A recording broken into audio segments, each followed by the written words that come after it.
बेटियां कहीं भी सुरक्षित नहीं है। आप बेटियों के साथ इतने अत्याचार हो रहे हैं, लेकिन उनके कार्यकाल में कोई भी कार्रवाई नहीं हो रही है, कोई न पकड़े जा रहे हैं, न उनके साथ कोई भी कार्रवाई हो रही है। तो हम चाहते हैं कि बेरोजगारी कम हो, महंगाई कम हो। महंगा है या नहीं, सारी दालें महंगी हुई, राशन, महिलाओं के चूल्हे जो है जलने मुश्किल हो गए हैं, इतनी महंगाई। बेरोजगार घर में बैठे हुए हैं, आज बच्चे डिप्रेशन में हैं, आत्महत्याएं कर रही हैं, सरकारी पोस्टर नहीं निकाल रहे हैं। सरकारी पोस्टर लाखों में सरकारी नौकरियों की वैकेंसियां हैं, लेकिन मोदी जी पोस्ट नहीं निकाल रहे हैं। और आए दिन से लोगों को बेवकूफ बना करके हमारे मोदी जी गद्दी पर बैठे हैं और हमारे युवाओं को ठगा है। हमारे युवा आज पढ़ लिख करके हाथ में डिग्री लेकर के उनके पास कोई रोजगार नहीं। आपका क्या नाम है? मेरा नाम सृष्टि बेस्ट है, देवभूमि उत्तराखंड से आई हूँ। क्या मांग करती है सरकार से?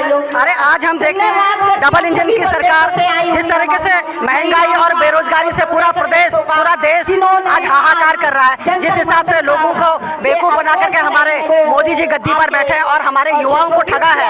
हमारे युवा आज पढ़ लिख करके हाथ में डिग्री लेकर के उनके पास कोई रोजगार नहीं है और युवा अपने को डिप्रेशन में समझ रहा है और बहुत परेशान है। महिलाएं बहुत परेशान है। आज जो आम बजट पास करा वो आम बजट भी बिल्कुल गरीब विरोधी है, मजदूर विरोधी है, महिला विरोधी है। बजट में भी कहीं भी ऐसा कुछ भी नहीं है। विकास विरोधी है सरकार है, किसान विरोधी है सरकार है, युवा विरोधी और महिला विरोधी। ऐसी सरकार को उखाड़ फेंकना चाहिए। पर वो तो कहते हैं विकास हो रहा है, जिससे सब कुछ अच्छा चल रहा है। विकास वो तो आप देख रहे होंगे, पूरे देश में बहुमत से इनकी सरकार बनी है और उसके बावजूद भी देवभूमि उत्तराखंड में कहीं विकास का नामो निशान नहीं है। मंदिर से क्या होता है? हमें रोजगार चाहिए, हमें रोजगार चाहिए। हमारे बच्चे आज पढ़ लिख करके बेरोजगार घर में बैठे हुए हैं।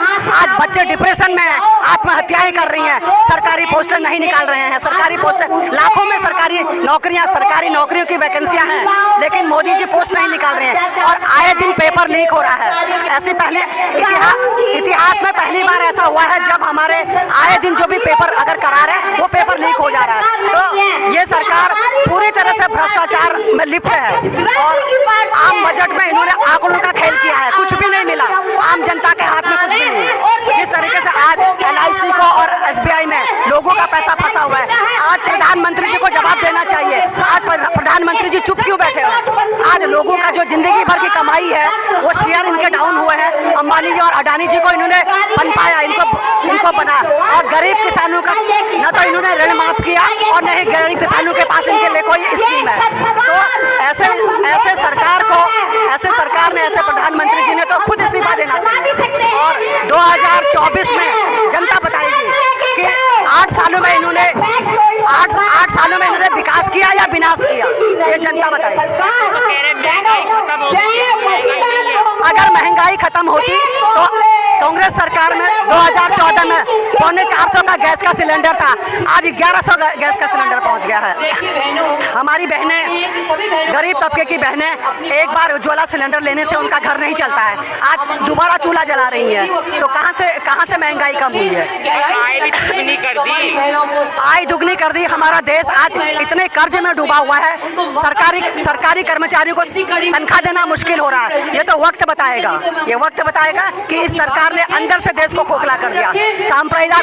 सांप्रदायिकवाद, हिंदू मुस्लिम जाति धर्म की राजनीति करते हैं। ऐसे में देश नहीं चलता है। देश सभी धर्मों को साथ लेके चलता है, संविधान से देश चलता है।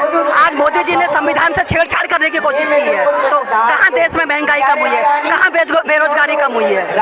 विदेशों में तो डंका बज रहा है उनके नाम का। ये सब पैसा बोल रहा है, मोदी जी ने बड़े बड़े उद्योगपतियों को खरीदा, बड़े बड़े उद्योगपतियों को फायदा पहुंचाया और मीडिया के जो छोटे कर्मचारी हैं उन्हें छोड़ के मीडिया के जो मालिक हैं उन्हें खरीदा है।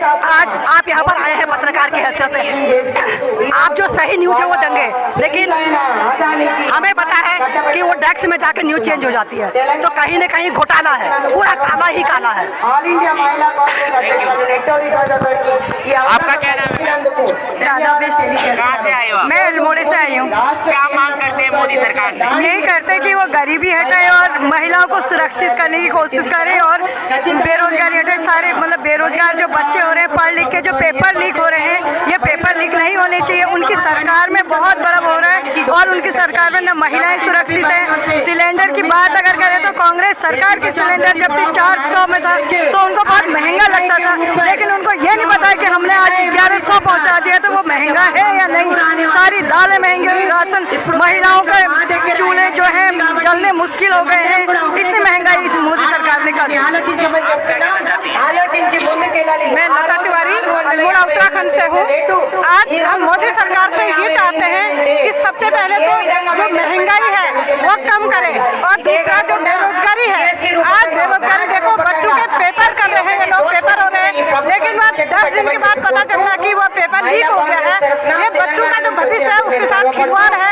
बच्चों के भविष्य के साथ खिलवाड़ न करें। जो उनका नारा था कि हम रोजगार देंगे और हर किसी को हम रोजगार देंगे और हम महंगाई को कम करेंगे, लेकिन वही आज सबसे ज़्यादा इस पूरे देश में हो चुका है। एक तो महंगाई सबसे ज़्यादा हो गया, दूसरा बेरोजगारी हो गई और तीसरा मोदी सरकार का नारा था बेटी बचाओ बेटी पढ़ाओ, लेकिन आज बेटियां कहीं भी सुरक्षित नहीं है। आज बेटियों के साथ इतने अत्याचार हो रहे हैं, लेकिन उनके कार्यकाल में कोई भी कार्रवाई नहीं हो रही है, कोई न पकड़े जा रहे हैं, न उनके साथ कोई भी कार्रवाई हो रही है। तो हम चाहते हैं कि बेरोजगारी कम हो, महंगाई कम हो और महिलाएं सुरक्षित हो। आज मोदी सरकार पैसों के बल पर हर चीज कर रही है, लेकिन पैसों के बल पर हर चीज नहीं खरीदी जा सकती है। आपका क्या नाम है?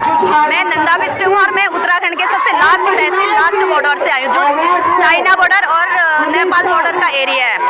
और मैं वहाँ से सिर्फ ये कहने आई हूँ, मोदी जी ने जितने वादे किए, आज उत्तराखंड में कांग्रेस भाजपा की सरकार है, वहाँ पे हमारा जो क्षेत्र है, हमारा जो विधानसभा है, उसमें सिर्फ और सिर्फ भाजपा की सरकार है। और आपदा जब आई, आपदा में कभी उसने नहीं सोचा 600 से ज्यादा परिवार बेघर हो गए और वहाँ पे लोग दब गए। उत्तराखंड के जो मुख्यमंत्री थे उनने सिर्फ हवाई सर्वे करी, लोग मरने में मजबूर हैं। आज सरकार खाली दिखाती है दिल्ली में बैठ के कि हम देश को रक्षा कर रहे हैं। मैं कहना चाहती हूँ जिस क्षेत्र में, वो उत्तराखंड का भी तुम्हारा ही क्षेत्र है और वो उत्तराखंड का भी तुम्हारा ही एरिया आता है। वहाँ के लोग दब रहे हैं, मर रहे हैं, स्लाइडिंग से मर रहे हैं और तुम आज तक हवाई सर्वे के अलावा कुछ नहीं करा।